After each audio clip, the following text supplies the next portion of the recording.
آیت کریمہ کا فائدہ۔ آیت کریمہ پڑھنا فائدہ مند ہے کیونکہ یہ فضیلت اور مناخیز ہے۔ آیت کریمہ کے کئی فائدے ہیں لیکن یہاں چند اہم ترین ہیں۔ توحید۔ توحید کو اسلام میں سب سے طاقتور عمل سمجھا جاتا ہے۔ اللہ تعالیٰ نے توحید کا پیغام پوری دنیا میں پھیلانے کے لیے تمام رسول بھیجے۔ کلمی توحید ہمارے ایمان کو مضبوط بنا سکتی ہے اور ہمیں شرک کے گناہ سے بچا سکتی ہے۔ توحید ہمارے لیے جنت کے دروازے کھول دیتی ہے کہ اللہ ہر چیز سے بالاتر ہے۔ یہ دعا ہمیں پوری انسانیت کے لیے اللہ کا بابرکت نظارہ عطا کرتی ہے۔ یہ تمام دعاؤں میں سب سے افضل کہا جاتا ہے۔ آیت کریمہ کا پہلا حصہ لا الہ الا اللہ ہے، جس کا مطلب ہے تیرے سوا کوئی معبود نہیں یا تیرے سوا کوئی عبادت کے لائق نہیں۔ اللہ رب العزت کی تسبیح۔ مزید برآں آیت کریمہ کا دوسرا حصہ انت سبحانک ہے، جس کا مطلب ہے تو پاک ہے۔ جب کسی سے کسی قسم کی مدد یا مدد طلب کی جاتی ہے تو عام طور پر اس شخص کی خوبیوں کی وجہ سے تعریف کی جاتی ہے۔ لہذا جب اللہ تعالیٰ سے سوال کیا جائے تو اس بات پر زور دینا ضروری ہے کہ تمام شان اسی کے پاس ہے اور صرف اسی کی شان ہے۔ اللہ کی رحمت اور رضا۔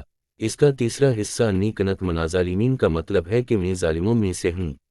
اللہ تعالیٰ سے مدد مانگتے وقت یہ جملہ استعمال کرنا بہت ضروری ہے۔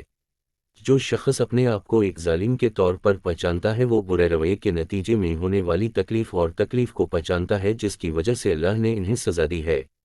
اس طرح آیت کریمہ کے پڑھنے سے دعا کی قبولیت کے امکانات بڑھ جاتے ہیں اور انسان پریشانیوں سے نجات پاتا ہے۔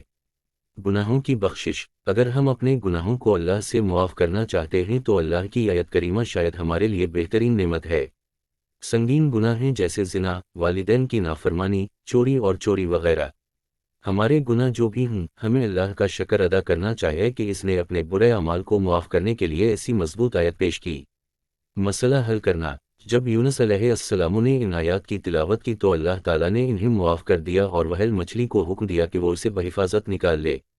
ہمیں یونس عین سے معلوم ہوا کہ آیت کریمہ نہ صرف اللہ کی خوشنودی حاصل کرنے کی بلکہ ہمارے دنیاوی مسائل کو حل کرنے کی بھی طاقت رکھتی ہے۔ جان لیوا بیماریوں کا علاج۔ آیت کریمہ معذوری اور جسمانی مسائل کے بغیر صحت مند زندگی گزارنے میں ہماری مدد کرتی ہے۔ یہ جان لیوا امراض جیسے دل کے مسائل، HIV، کینسر اور ذیابیطس کا علاج کر سکتا ہے۔ اس دعا کو روزانہ پڑھنے سے تمام نفسیاتی مسائل، مسئلہ پریشانی، تناؤ اور ڈپریشن کا علاج بھی ممکن ہے۔ خود کی بہتری اور روحانی تحفظ۔ آیت کریمہ کی پابندی سے ہم اپنے کردار اور شخصیت کو بہتر اور مضبوط بنا سکتے ہیں۔ لوگ اپنے سماجی مسائل کو حل کر سکتے ہیں جیسے شرم، کم خود اعتمادی اور اعتماد، بہادری اور فیصلہ کرنے کی صلاحیت۔ نظر بد اور کالے جادو سے چھٹکارا پانے کا ایک ممکنہ طریقہ ہے، تاہم یہ تمام مسائل برے ارادے اور خدا کی مرضی کے خلاف پیدا ہوتے ہیں، اس لیے توبہ ہی واحد راستہ ہے۔ اگر کسی نے جادو کیا ہے تو اللہ تعالیٰ پر پختہ یقین رکھیں اور بار بار آیت کریمہ کا ورد کریں۔ کامیاب مالی زندگی۔ فرض کریں کہ کسی کو مالی پریشانی کا سامنا ہے تو قرآن پاک کی یہ دعا پڑھیں۔ اس سے پیسے سے متعلق تمام مسائل حل ہو جائیں گے اور آپ کا مجموعی رزق بڑھ جائے گا۔ اگر آپ آیت کریمہ پر پختہ یقین رکھتے ہیں تو یہ یقینی طور پر آپ کو آسانی سے نئی نوکری تلاش کرنے اور آپ کی مالی زندگی کو مستحکم کرنے میں مدد دے گی۔